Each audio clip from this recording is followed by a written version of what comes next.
एक वक्त था जब ऑलमोस्ट हर किसी की पहली गाड़ी मारुति ही हुआ करती थी। चाहे किसी रईस आदमी के बेटे ने कॉलेज पास आउट करा हो, किसी का धंधा अच्छा चला हो या किसी को शादी करने का अवार्ड मिला हो, ऑलमोस्ट सभी की पहली गाड़ी 800 ही हुआ करती थी। क्योंकि उस टाइम भारत के अंदर रिलायबल और सस्ती गाड़ी कोई और बना ही नहीं रहा था और लोगों की जेबें भी काफी ज्यादा हल्की हुआ करती थी। लेकिन आज की डेट में पहली गाड़ी लेने का मतलब छोटी गाड़ी लेना बिल्कुल भी नहीं रह गया है। मारुति की बाकी गाड़ियों की सेल्स के मुकाबले धड़ल्ले से गिरती हुई ऑल्टो की सेल्स भी यही दिखाती है। अब लोग पहली गाड़ी लेने के नाम पर सिर्फ ऑल्टो नहीं लेते हैं। आज की डेट में फर्स्ट टाइम कार बायर्स भी बहुत ज्यादा अच्छा कमा रहे हैं और पहली गाड़ी के लिए 20 से 25 लाख रुपए खर्च करने तक के लिए तैयार हैं। लेकिन क्या ऐसा करना चाहिए, स्पेशली आज की डेट में जब फ्यूल पंप पे मिलने वाले पेट्रोल से लोग काफी ज्यादा नाखुश हैं। फर्स्ट टाइम कार बायर्स के लिए ये काफी ज्यादा कंफ्यूजिंग सिचुएशन है और क्योंकि आप में से कई लोग इस बात को लेकर कंफ्यूज्ड हैं कि आपको अपनी पहली गाड़ी किसको बनाना चाहिए, इसीलिए मैं आपके लिए लेकर आया हूँ छोटी से बड़ी ऐसी 10 से 12 कार्स जो ऐसे 8 पैरामीटर्स पर काफी ज्यादा अच्छा परफॉर्म करती हैं, जिनका ध्यान पहली गाड़ी लेने वाले को जरूर रखना चाहिए। यानी कार कितनी ज्यादा इजी टू ड्राइव है, मतलब उस गाड़ी की विजिबिलिटी कैसी है और क्लच वगैरह कैसा है, ओवरऑल रिलायबिलिटी कैसी है गाड़ी की, कंपनी के आफ्टर सेल सर्विस के क्या हालात हैं, इंजन की परफॉर्मेंस कैसी है,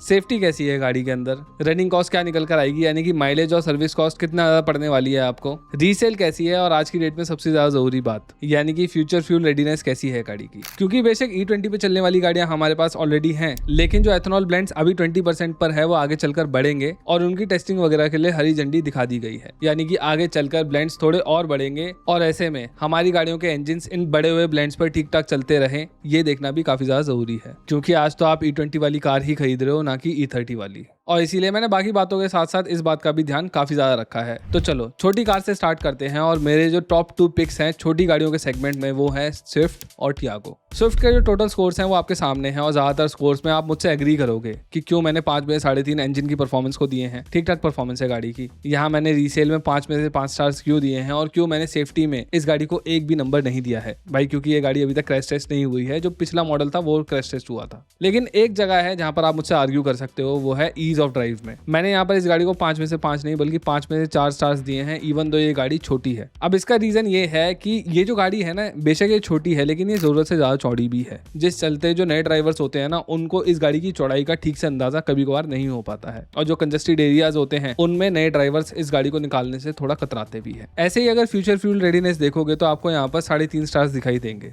वो इसलिए क्योंकि मैंने यहाँ पर जो स्विफ्ट कंसीडर करी है वो CNG वाली नहीं है बल्कि पेट्रोल वाली है।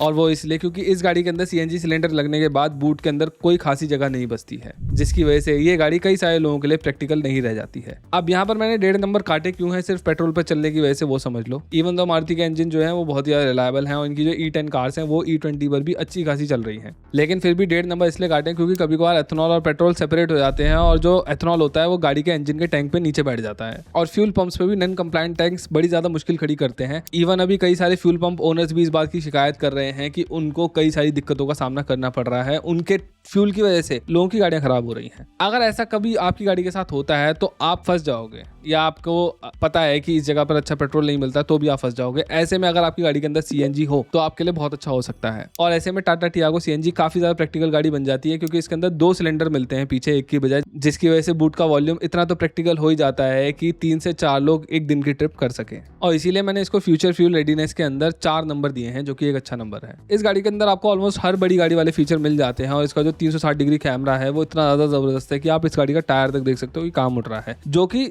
जो नए कार ड्राइवर्स हैं उनको काफी ज्यादा हेल्प करेगा। और अगर ना भी होता ना 360 डिग्री कैमरा तो भी इस गाड़ी को मोड़ना तोड़ना काफी ज्यादा आसान है क्योंकि ये गाड़ी काफी ज्यादा छोटी है, उतनी ज़्यादा वाइड भी नहीं है जितनी ज़्यादा स्विफ्ट है। और इसीलिए मैंने ईज ऑफ ड्राइव के मामले में इस गाड़ी को पूरे नंबर दिए हैं। बस इस गाड़ी में मुझे एक ही दिक्कत दिखाई देती है, वो है टाटा की आफ्टर सेल सर्विस, जो कि इनकंसिस्टेंट है। हो सकता है आपको अच्छी मिल जाए, हो सकता है ना मिले, तो वो आपको देखना पड़ेगा थोड़ा। बाकी मामलों में ये गाड़ी मुझे सही लगती है। वैसे इन दोनों गाड़ियों के अलावा आप i10 वगैरह भी ले सकते हो, लेकिन मैंने इन्हीं 2 गाड़ियों को इसलिए पिक करा है क्योंकि इन गाड़ियों की माइलेज अच्छी है और वो बहुत ज़्यादा मैटर करता है छोटी गाड़ियों के अंदर। अब थोड़ी सी बड़ी लेकिन सब 4 मीटर गाड़ियों की बात भी कर लेते हैं। मेरे हिसाब से इस कैटेगरी के अंदर आपको होंडा की अमेज और मारुति की ब्रेजा कंसीडर करनी चाहिए। होंडा की अमेज में आपको एक पेपी इंजन मिलता है, आपको अडेप्टिव क्रूज कंट्रोल मिलता है और होंडा की रिलायबिलिटी और सर्विस का कोई तोड़ नहीं है। स्पेशली अगर आप इस एथेनॉल वाली सिचुएशन के अंदर देखोगे तो आपको रिलायबल इंजन चाहिए ही चाहिए। इस कार का जो AC है ना वो ऐसा है जैसे मैंने रेयरली किसी गाड़ी के अंदर एक्सपीरियंस करा है, इवन इससे बड़ी गाड़ियों के अंदर भी बहुत जल्दी ठंडा कर देता है। इतना ही नहीं, अगर आप ऑटोमेटिक लेते हो तो आपको होंडा जैसा CVT किसी भी और ब्रांड के पास नहीं मिलेगा। इसके अंदर स्टेप्स भी हैं जिसकी वजह से ये मैनुअली भी कंट्रोल किया जा सकता है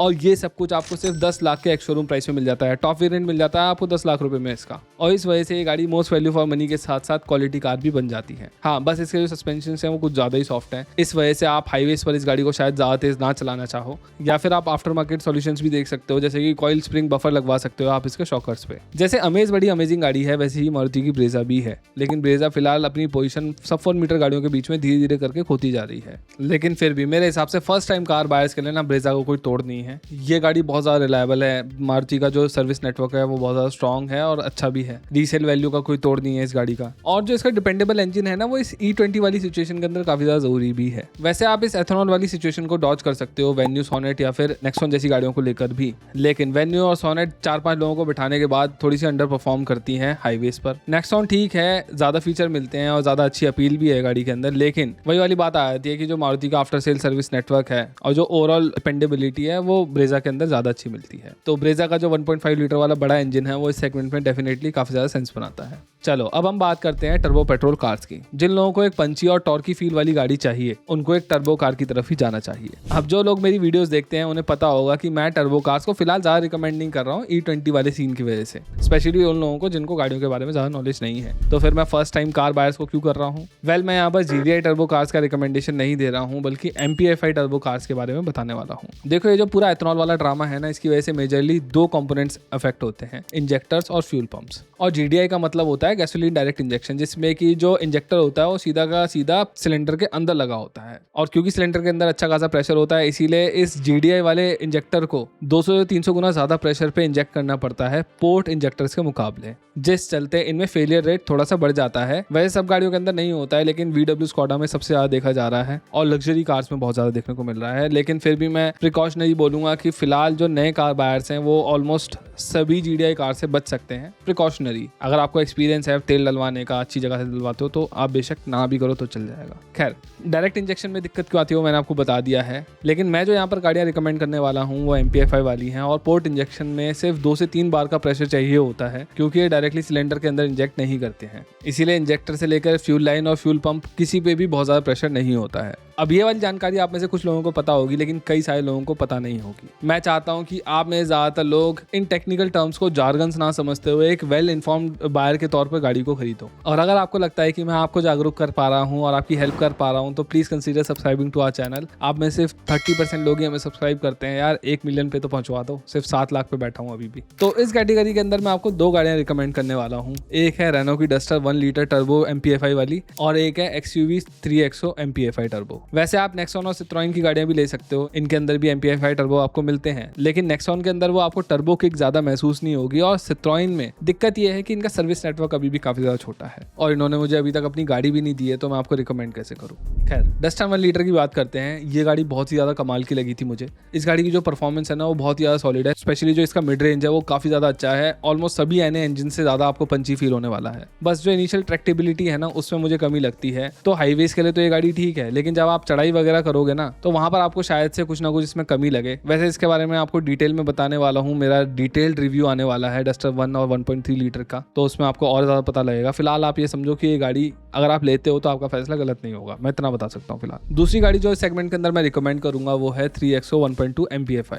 ये गाड़ी ना धुआं उठा देती है अपने MPFI टर्बो इंजन के साथ भी। ये गाड़ी आपको डस्टर 1 लीटर से भी थोड़ी ज्यादा पावरफुल फील होने वाली है, और वो भी बिना GDI इंजेक्टर वाले इश्यूज के साथ। दोनों गाड़ियों के स्कोर्स वैसे ऑलमोस्ट सेम से ही दिखाई देंगे, पास ही हैं वो, लेकिन इन दोनों के अंदर ही सिमिलर सी कमियां भी हैं, जैसे कि रीसेल वैल्यू की कमी। दोनों ही जो ब्रांड्स हैं, नॉट कार्स बट ब्रांड्स, इन दोनों ही ब्रांड्स की जो गाड़ियां हैं इनकी रीसेल मारुति, हुंडई या फिर इवन होंडा जैसी आपको फील नहीं होने वाली है। आपको कम पैसे मिलेंगे जब आप इन गाड़ियों को दोबारा बेचोगे, क्योंकि इनकी कंपनीज का जो इतिहास है वो इंडिया के अंदर उतना ज्यादा कंसिस्टेंट या फिर उतना ज्यादा भरोसेमंद नहीं रहा है लोगों के बीच में। और ओवरऑल रिलायबिलिटी के अंदर मैंने थोड़े से नंबर इसलिए काटे हैं क्योंकि एक वक्त के बाद आपको टर्बो रिप्लेस करवाना पड़ता है। वो वक्त 1 लाख किलोमीटर, 1.25 लाख किलोमीटर, या फिर किसी के लिए 1.25 या फिर 2 लाख किलोमीटर पर भी आ सकता है। और क्योंकि ये गाड़ियां 3 सिलेंडर इंजन के साथ आती हैं तो इंजन माउंट्स भी एक वक्त के बाद चेंज होते हैं। मतलब वैसे तो ऑलमोस्ट सभी गाड़ियों के अंदर चेंज होते हैं, एक बहुत लंबे अरसे बाद होते हैं, लेकिन वो 4 सिलेंडर के मुकाबले जल्दी होंगे। वैसे दोनों ही खामियां प्रेडिक्टेबल रिप्लेसमेंट्स हैं, लेकिन दोनों में ही आपको बहुत ज़्यादा पैसा खर्च नहीं करना पड़ेगा। अच्छा, अगर आपको तेज़ गाड़ी चाहिए लेकिन ये फ्यूल वाले इश्यूज़ के साथ बिल्कुल भी डील नहीं करना है, तो मैं आपको 3 EVs भी सजेस्ट करूंगा। EVs को मैंने खुद से बहुत ज़्यादा अच्छी तरीके से पिछले कुछ टाइम के अंदर समझा है और जाना है, और तभी मैं आज आपको कुछ EVs सजेस्ट कर रहा हूँ। इस कैटेगरी के अंदर मेरे टॉप 3 पिक्स हैं टियागो EV, पंच EV और MG विंसर EV। तीनों ही मेरे हिसाब से ज़्यादातर उन लोगों के लिए काफ़ी ज़्यादा सूटेबल हैं जो कि ज़्यादातर सिटी के अंदर ही गाड़ी चलाते हैं और अपने घर के अंदर अपनी गाड़ी को चार्ज कर सकते हैं। अगर मैं बात करूँ टियागो EV की, तो ये गाड़ी स्ट्रिक्टली सिर्फ उन्हीं लोगों को लेनी चाहिए जो सिर्फ और सिर्फ सिटी के अंदर गाड़ी चलाने वाले हैं, क्योंकि टाटा इस पर 200 किलोमीटर की C75 रेंज क्लेम करते हैं, यानी कि वो रेंज जो ज़्यादातर लोग रियल वर्ल्ड में निकाल लेते हैं। लेकिन जो सिचुएशंस होती हैं वो अक्सर हमारे हाथ में नहीं होती हैं, तो एक 200 किलोमीटर तक जाने वाली गाड़ी को आप फ्री माइंड के साथ सिर्फ 150 किलोमीटर ही ले जा सकते हो। उसके बाद आप चार्जर ढूंढने लगोगे, क्योंकि यार पूरी गाड़ी को तो कोई भी खाली नहीं करता है, वो बस इमरजेंसी में होता है। लेकिन फिर भी अगर आप सिटी यूज़ के लिए गाड़ी ढूंढ रहे हो तो मेरे हिसाब से आपको किसी भी गाड़ी की तरफ नहीं देखना चाहिए, फालतू में पैसे खराब मत करो। टियागो EV बहुत ज़्यादा अपडेटेड कार है, 360 डिग्री कैमरा और ना जाने क्या क्या फीचर्स इसमें मिलते हैं, और ये गाड़ी बहुत ज़्यादा तेज़ स्पीड को पकड़ती है, इवन दो 120 तक ही जाती है, इसीलिए मैंने उतने ज़्यादा नंबर्स नहीं दिए हैं इसको परफॉर्मेंस के मामले में, लेकिन क्विक बहुत ज़्यादा है इफ़ नॉट फास्ट। दूसरे नंबर पर मैंने रखा है विंसर को, जिसपे 450 किलोमीटर की रेंज क्लेम करी जाती है। इस गाड़ी के अंदर 52 किलोवाट आवर्स का बैटरी पैक मिलता है, लेकिन असलियत में आप इसको 350 किलोमीटर तक ही खींच सकते हो। तो आप 250 से 280 या फिर हद से 300 किलोमीटर तक का ही ट्रिप कर सकते हो एक चार्ज में, तो आप छोटे मोटे ट्रिप्स कर सकते हो यानी कि इसके साथ। वैसे ये गाड़ी ऑलमोस्ट सॉर्टेड है, लेकिन इस गाड़ी के अंदर अर्गोनॉमिकल इश्यूज हैं, जैसे जो इसकी स्क्रीन है वो इतनी ज़्यादा बड़ी है कि ये रात में परेशान करती है लोगों को, और इस गाड़ी के ओनर्स ये भी बोलते हैं कि इस गाड़ी में बैठकर कमर में दर्द होता है क्योंकि कुछ ज़्यादा ही सॉफ्ट है इसकी सीट्स, तो ये चीज़ आपको ध्यान में रखनी होगी। मेरे हिसाब से अगर आप थोड़ी सी लंबी रेंज की EV लेने की सोच ही रहे हो तो आप पंच EV ले सकते हो। इसका जो 40 किलोवाट आवर वाला बैटरी पैक है वो आपको 11,75,000 रुपये में मिलने लग जाता है, यानी कि विंडसर के आसपास पहुंच जाता है ये, विंडसर के बेस वेरिएंट के पास, और इसकी जो रेंज है ना वो 300 से 350 किलोमीटर निकल कर आ जाती है रियल वर्ल्ड में। देखो, आप EV बेशक लो, लेकिन इनमें से कोई भी EV तभी लेना जब आप अपने घर में इन गाड़ियों को चार्ज कर सको या फिर आपकी सोसाइटी के अंदर चार्जर लगाने की इजाजत हो, वरना EV से दूर रहना। EVs बहुत ज़्यादा क्विक हैं, ईजी टू ड्राइव है, कोई आवाज़ नहीं करती, लेकिन पैन इंडिया जो इनका इंफ्रा है ना, चार्जिंग इंफ्रा, वो बहुत ही ज़्यादा कमज़ोर है यार। ऑलमोस्ट हर दूसरी तीसरी जगह पर आपको चार्जर खराब ही मिलते हैं। मेरा पर्सनल एक्सपीरियंस रहा है, वो मैं आपको आगे चल के शेयर करने वाला हूँ। तो EVs डेफिनेटली बहुत ज़्यादा अच्छी हैं, लेकिन सबके लिए अभी भी नहीं है। देखो, वैसे नए बायर्स को ना एकदम से बड़ी कार की तरफ नहीं जाना चाहिए, लेकिन अगर आप फैमिली के लिए गाड़ी देख रहे हो तो बड़ी गाड़ी लेना वन टाइम इन्वेस्टमेंट होगा। मैं आपको 2 बिल्कुल नो नॉनसेंस बड़ी गाड़ियाँ रिकमेंड करना चाहूँगा। एक तो है विक्टोरिस और दूसरी है सेल्टोस। हुंडई और मारुति दोनों की गाड़ियाँ जो हैं वो रिलायबल हैं। इन दोनों ही ब्रांड्स की जो आफ्टर सेल सर्विस है वो काफ़ी अच्छी है, और इनकी जो रनिंग कॉस्ट है वो ठीक ठाक आती है, ज़्यादा नहीं आती है, यानी कि आपका ज़्यादा खर्चा भी नहीं कर पाएंगी। साथ ही साथ ये दोनों ही नेचुरली एस्पिरेटेड MPFI कार्स है, तो फ्यूचर फ्यूल रेडीनेस भी ठीक ठाक अच्छी है इनकी। लेकिन फिर भी मैंने विक्टोरिस को थोड़े से ज़्यादा नंबर दिए हैं, और उसका रीज़न ये है कि मैंने यहाँ पर विक्टोरिस का CNG वेरिएंट आपको रिकमेंड करा है। विक्टोरिस के अंदर ना CNG सिलेंडर्स को बड़े ही स्मार्टली शैसी के अंदर टक इन कर दिया गया है, जिसकी वजह से ये जो सिस्टम है ना, ये इंटीग्रेटेड फील होता है। ऐसा नहीं लगता है कि आपने कोई जुगाड़ कर रखा है, एक प्रॉपर इंटीग्रेशन की फील आती है, ऐसा लगता है ये गाड़ी इसी के लिए बनी थी। दूसरी बात, इसकी वजह से जो आपको बूट मिलता है वो बहुत ज़्यादा बड़ा मिलता है, आपको कॉम्प्रोमाइज़ नहीं करना पड़ता उस पर। लेकिन अगर मैं परफॉर्मेंस की बात करूँ तो आपको सेल्टोस थोड़ी ज़्यादा बेटर फील होगी विक्टोरिस के मुकाबले। रीसेल वैल्यू आपको इन दोनों ही गाड़ियों की काफ़ी अच्छी मिल जाएगी, बिल्कुल सिमिलर सी ही मिलेगी। वैसे अगर आपको ये जानना है कि इन दोनों ही गाड़ियों के सबसे ज़्यादा सेंसिबल वेरिएंट्स कौन से हैं जिनमें नो नॉनसेंस फीचर्स मिले लेकिन काम के सारे फीचर्स मिल जाएं, तो आप मेरी ये वीडियो जरूर देखना। अच्छा, एक चीज़ है जो नए कार बायर्स को ध्यान में रखनी होगी, और वो ये है कि इस तरीके की जो बड़ी गाड़ियाँ होती हैं ना, ये 4.3 से लेकर 4.4 मीटर की होती हैं, और इस वजह से इन गाड़ियों को पार्क करने में थोड़ी सी दिक्कत आ सकती है आपको। जिस जगह पर 4 मीटर की कार आप चुटकी बजाकर लगा दोगे, वहीं पर इन लंबी गाड़ियों को लगाने में आपको ठीक ठाक दिक्कत आ सकती है। तो आप कोशिश करना कि अगर आप ये गाड़ियाँ लो तो 360 डिग्री कैमरा ले लेना। अगर आप फर्स्ट टाइम कार बायर हो तो आपको मैं हिदायत दे रहा हूँ। वैसे मुश्किल तो सेडान्स के साथ भी आ सकती है नए ड्राइवर्स को, लेकिन फिर भी अगर आपका सेडान पर दिल आया है तो मैं आपको बोलूँगा कि होंडा सिटी के अलावा कोई और गाड़ी मत लेना फिलहाल मार्केट के अंदर। ये गाड़ी बहुत ज़्यादा रिलायबल है, इसका जो इंजन है ऑलमोस्ट किसी भी फ्यूल ब्रांड को खा जाएगा ऐसा लगता है। कोई दिक्कत नहीं आती, मैं खुद चलाता हूँ, कोई भी 1% दिक्कत नहीं आ रही है इस गाड़ी में। और ये गाड़ी बहुत ज़्यादा एजाइल भी है, एक्सेप्ट 1.5 टर्बो कार्स, आपको ये गाड़ी ऑलमोस्ट हर एक गाड़ी के मुकाबले ज़्यादा एजाइल फील होने वाली है। कोई भी SUV उठा के देख लो आप। इवन एलिवेट से भी ज्यादा। लेकिन हाँ, एक ही कंसर्न सबका रहता है कि ये गाड़ी काफी ज्यादा नीची होती है और खराब रास्तों पे नीचे से लग सकती है। देखो होंडा सिटी जैसी नीची गाड़ियां तभी नीचे लगती हैं जब लेफ्ट और राइट में रोड नीचे हो और बीच में कुछ बड़ा सा बोल्डर आ जाए या फिर बीच में कुछ कंस्ट्रक्शन जैसे हमारे इंडिया के अंदर करते हैं वो उठा के ऊपर कर दे, तभी हो सकता है। ऐसा ज्यादातर नहीं होता है। तो मेरे हिसाब से सेडान्स को लेकर जो एक डर फैलाया गया है वो पूरी तरीके से सच नहीं है। हाँ, सेडान्स काफी ज्यादा लंबी होती है, इसीलिए इनको पार्क वगैरह करने में थोड़ी दिक्कत आती है नए लोगों को। तो इसीलिए मैंने बोला था कि नए लोगों को सेडान्स के साथ दिक्कत आती है। तो ये है हमारी पूरी की पूरी लिस्ट। आप चाहो तो इसका स्क्रीनशॉट ले सकते हो और आप चाहो तो मुझे इंस्टाग्राम पे फॉलो भी कर सकते हो। वहाँ पे मैं काफी सारा ऐसा कंटेंट डालता हूँ जो मैं यहाँ पर नहीं डालता हूँ। रिटर्न कंटेंट प्लस रील वगैरह भी डालता हूँ वहाँ पे। फॉलो कर लो वहाँ पर, यहाँ पे सब्सक्राइब कर लो और लाइक जरूर करके जाना, इससे रीच मिलती है हमारे को। और कमेंट तो आप करते ही हो। चलिए, थैंक यू।